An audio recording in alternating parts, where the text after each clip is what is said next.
Tens of thousands of protesters demonstrating across the U.S. this weekend, demanding justice after the deadly ICE shooting of Renee Good in Minneapolis. All while the DHS secretary says hundreds more federal officers will be deployed to that city.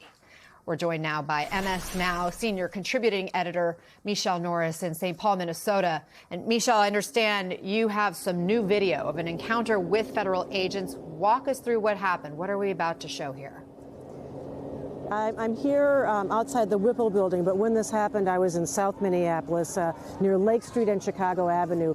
There are thousands of ICE enforcement officials all over the city, and what happens is you can just encounter one of them, a group of them making an arrest of some kind, and that's exactly what happened to us. We were driving down Lake Street. A group of men approached a woman at a bus stop, pulled her aside, asked her some questions, and then walked her into a vehicle. It did not appear that she produced any kind of papers. It wasn't clear exactly what they were talking about, but it happened very quickly. Pulled her aside, asked her a few questions, put her in a vehicle, and she was gone. There are people who actually sit with some of the people that are on their way to work right now, blow whistles when they see ICE on the run. They didn't even have time for that to happen in this case. She was gone. But we did hear the reaction to this from the commuters that were just on their way to work, waiting for the bus, and they had lots to say about it. Let's take a listen. They just jumped out 4 deep on a random woman sitting at the bus stop. That's crazy, bro. And grabbed her. Didn't even ask for ID, nothing. They just take bro was wearing product glasses. There was another man who was there who confronted one of the vehicles and just kept saying to them, "This is not America. I am so ashamed of America right now." There were people who were getting out of their cars, either trying to witness this and take videos or try to engage with the ICE officials in some way. When you watch something like this happen, it does raise a lot of questions. Is this about safety? Is this about catching people who are schemers and fraudsters? Is this about catching the worst of the worst when you see them apprehend a woman who is getting ready to go to work or wherever she was going at the bus stop? All throughout the city, this is what's happening. But what is also happening is there are now thousands of citizen patrols all over the city that are trying to record this, in part to protect people, in part to monitor this, in part to monitor this for posterity so that the rest of America understands what this looks like. Immigration enforcement is not new. This is a border state. We're near Canada, here in Minnesota. There have been Border Patrol agents here in the past. There have been immigration apprehensions in the past.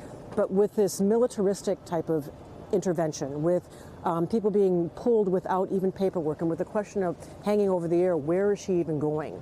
Will she remain in America? Will she be sent someplace else? A lot of people in this state are really concerned about that, and that's why you're seeing the level of protest and the high degree of citizen activists that are now trying to record this and push back against this policy. And Michelle, I know we don't know this one woman's story that you are showing on this video, what appears to be in her detainment by ICE or immigration officials. But DHS did give us the following statement related to this video, quote, "Allegations that DHS law enforcement officers engage in racial profiling are disgusting, reckless, and categorically false. What makes someone a target for immigration enforcement is if they are illegally in the U.S., not their skin color, race, or ethnicity." It goes on to say, under the Fourth Amendment of the U.S. Constitution, DHS law enforcement uses reasonable suspicion to make arrests. There are no indiscriminate stops being made. Of course, we have reported on cases of U.S. citizens being detained at times. What are people in Minneapolis telling you? Well, they're questioning that, quite frankly, because people are witnessing this. We've seen hundreds of videos at this point. It is not clear in this case that we witnessed why they approached her, if they knew her name, if they knew if she was here illegally. But most of the people who are being apprehended are people of color. They are Somali, they are Latino. And they don't know, in many cases, why this family, why this individual.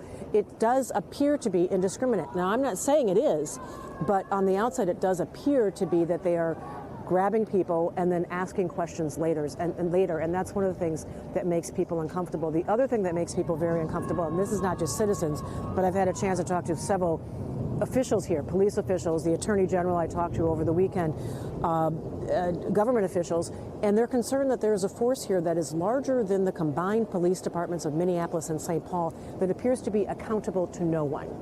And a little bit of transparency would probably go a long way in allaying some of these concerns to help people understand how they are conducting their business, why they are approaching people, where they're going when they're taken into these deportation centers. The lack of transparency is what's leading to the level of protest and concern here in the city.